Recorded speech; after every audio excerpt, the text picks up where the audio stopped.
हमारे सभी मित्रों को मेरा सादर नमस्कार। मित्रों, हमारा यह आज का वीडियो उत्तराखंड बोर्ड कक्षा 11 के बच्चों के लिए है और आज के इस वीडियो में हम उत्तराखंड बोर्ड कक्षा 11 हिंदी की अनिवार्य संस्कृत की पुस्तक संस्कृत निर्झरा से सप्तम पाठ संस्कृतस्य प्रासंगिकता के अभ्यास प्रश्नोत्तरों को हल करने जा रहे हैं। इस पाठ का अध्ययन हम अपने पिछले वीडियो में कर चुके हैं। आज केवल प्रश्नों के उत्तर यहाँ पर हम देखेंगे। आइए बिना देरी किए हुए चलते हैं प्रश्न अभ्यास पर।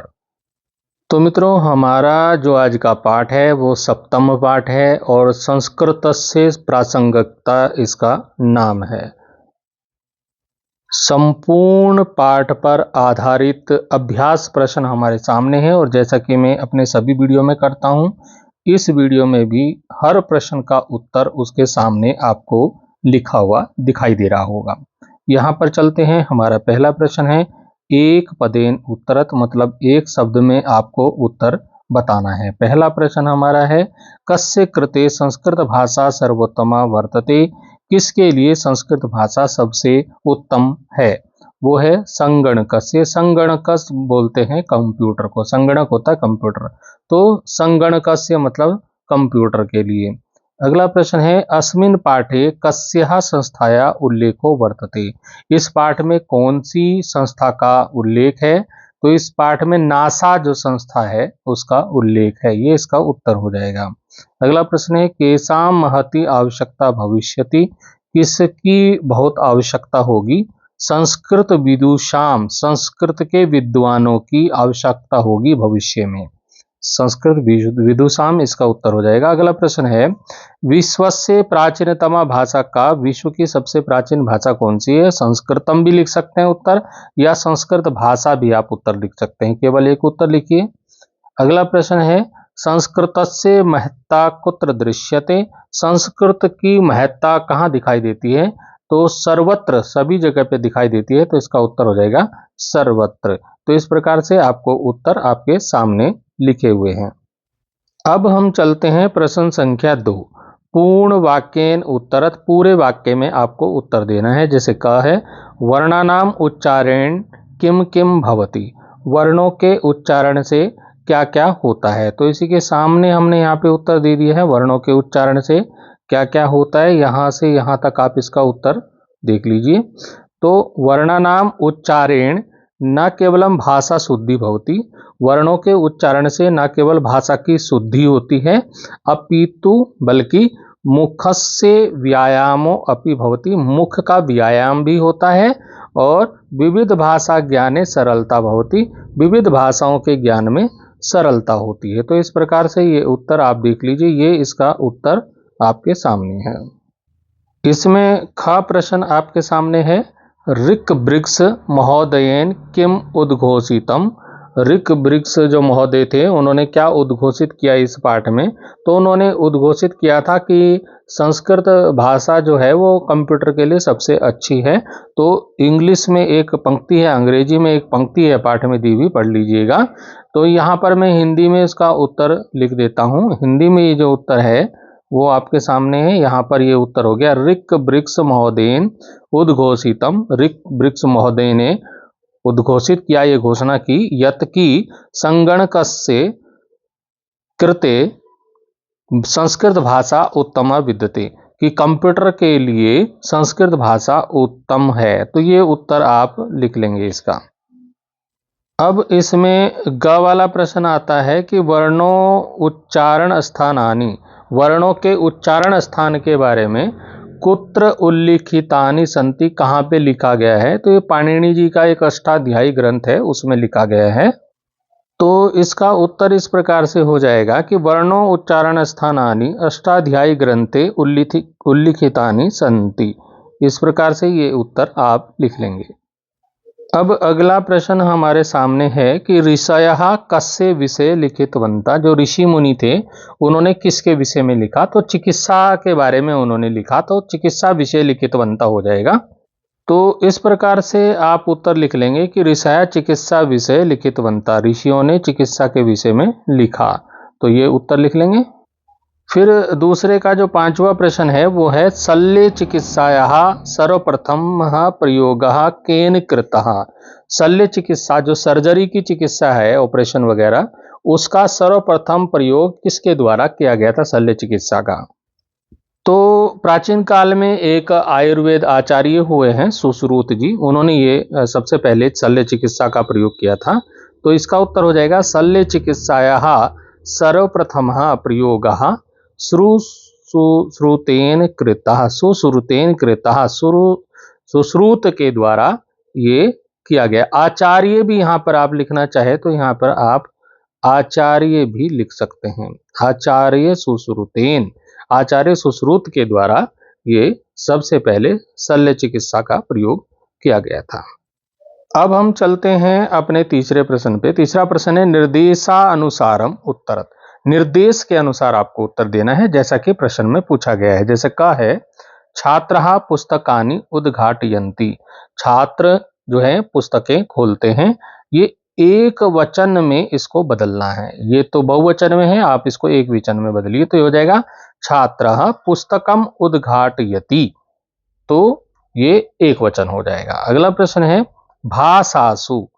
अत्र का विभक्ति, ये जो भाषासु शब्द है भाषाओं में, तो इसका कौन सी विभक्ति है इसमें, तो विभक्ति इसमें सप्तमी विभक्ति है। तो इसका उत्तर सप्तमी विभक्ति हो जाएगा। अब आते हैं अगले प्रश्न पे कि आचार्येण सुश्रुतेन। अत्र विशेषण विशेषणम चिनुत। जो ये शब्द दो शब्द दिए हैं आचार्येण और सुश्रुतेन, इनमें से विशेष्य कौन सा है और विशेषण कौन सा है। तो यहां हमने बता दिया है विशेष्य पद है सुश्रुतेन और विशेषणम आचार्येण। अगला प्रश्न आता है प्राचीना। इसका विलोम शब्द लिखना है। तो प्राचीना का आप नवीना भी लिख सकते हैं और आधुनिका भी लिख सकते हैं। तो नवीना लिख सकते हैं आप इसका उत्तर, और या आधुनिका लिख लें, तो कोई एक उत्तर आप इसका लिख लेंगे।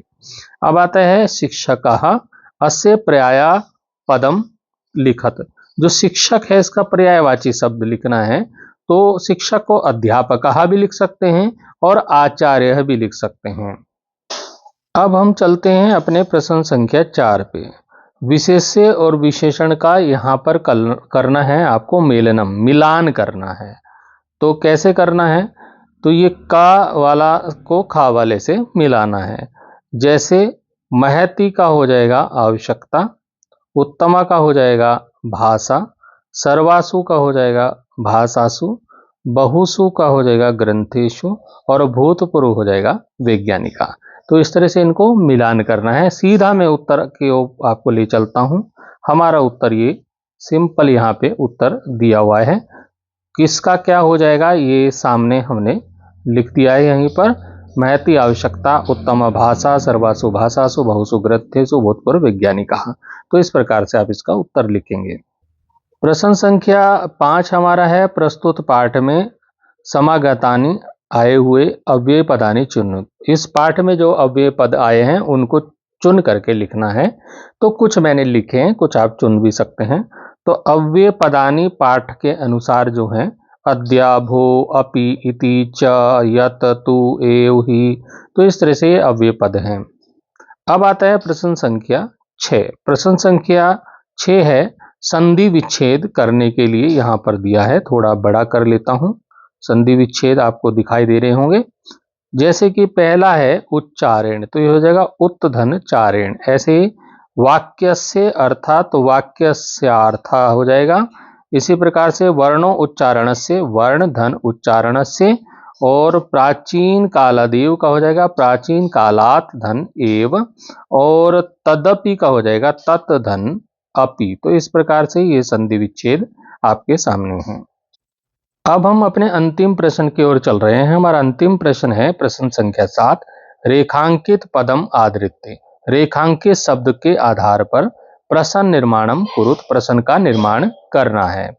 तो यहाँ पर देखिए का जो प्रश्न है सर्वासु भाषासु ऐसा वैज्ञानिक भाषा वर्तते। सभी भाषाओं में यह वैज्ञानिक भाषा है। कौन सी भाषा की बात कर रहे हैं, संस्कृत भाषा की बात कर रहे हैं। तो यहाँ पर जो शब्द है वैज्ञानिकी, वैज्ञानिकी, इसको क्या कर दिया है इन्होंने, अंडरलाइन कर दिया है, नीचे लाइन है इसके, मतलब ये पद क्या है, रेखांकित है। इस पद के स्थान पर, वैज्ञानिकी के स्थान पर कुछ दूसरा शब्द लिख करके इसको हमने क्या करना है, प्रश्नवाचक वाक्य बनाना है। तो अब यहां पर हम लिख देते हैं कीदृशी, कीदृशी, ठीक है। तो ये हो जाएगा सर्वासु भाषासु ऐसा कीदृशी भाषा वर्तते, और अंत में प्रश्नवाचक चिन्ह लग जाएगा। तो ये वाक्य क्या हो जाएगा, आपका प्रश्नवाचक वाक्य हो जाएगा। मैं उत्तर आपको दिखा देता हूं, इस तरह से आपको उत्तर लिखना है। यहां पर देखिए क्या हो जाएगा कि सर्वासु भाषासु ऐसा कीदृशी, कीदृशी शब्द को इसमें फिट किया और भाषा वर्तते, लास्ट में आपका प्रश्नवाचक चिन्ह लग जाएगा। इसी प्रकार से हमारा जो ख वाला है, विभिन्न भाषासु संस्कृतम भाषाया शब्दा संति, विभिन्न भाषाओं में संस्कृत के शब्द हैं।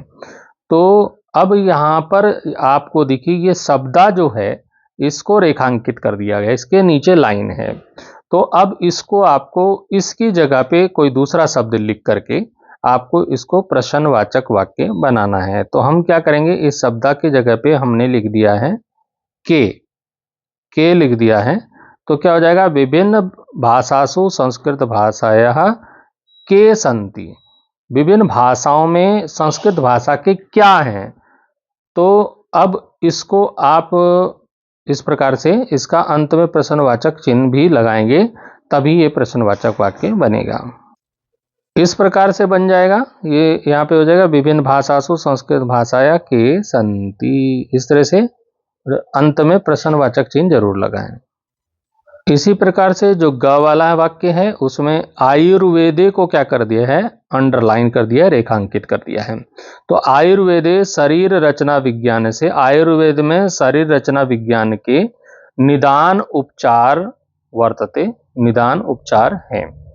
तो अब यहां पर आयुर्वेद इस स्थान पे हम कस्मिन शब्द लगा दें, कस्मिन, और अंत में हम क्या लगा दें, ये प्रश्नवाचक चिन्ह लगा दें। ये जो कस्मिन शब्द है ये प्रश्नवाचक शब्द है, तो इससे प्रश्न बनता है।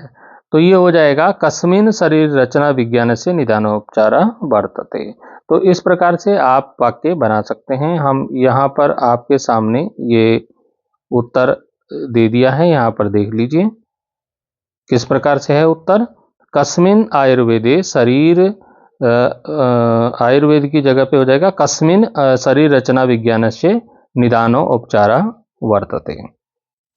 इसी प्रकार से घ वाले में हो जाएगा चिकित्सा पद्धतियां, यहां पर आप लगा सकते हैं कया, कया, कया लिख देंगे, आप समझ गए होंगे।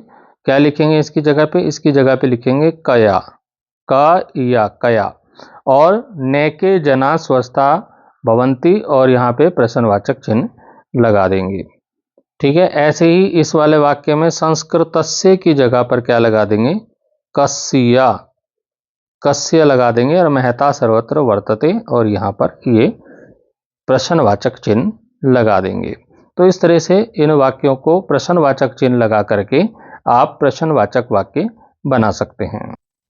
कया लग के किस प्रकार से वाक्य बना, कया नेके जना स्वस्था भवंती, इस प्रकार से बन जाएगा। और अंतिम वाक्य किस प्रकार से बनेगा, देखिए संस्कृत महत्ता सर्वत्र वर्तते, कस्य महत्ता, ये है संस्कृत की महत्ता सभी जगह पर है। अब यहाँ पर संस्कृत की जगह पे हमने कस्य लिख दिया है, तो कस्य महत्ता सर्वत्र वर्तते, किसकी महत्ता सभी जगह दिखाई देती है। तो मित्रों आशा करता हूँ इस पाठ के अभ्यास प्रश्नोत्तर आपकी समझ में बिल्कुल अच्छी प्रकार से आ गए होंगे। फिर भी किसी प्रकार की समस्या हो तो आप कमेंट कीजिएगा, और वीडियो अच्छा लगे तो अपने दोस्तों में भी शेयर अवश्य कीजिएगा। फिर मिलेंगे अगले वीडियो में, अभी के लिए धन्यवाद, थैंक यू।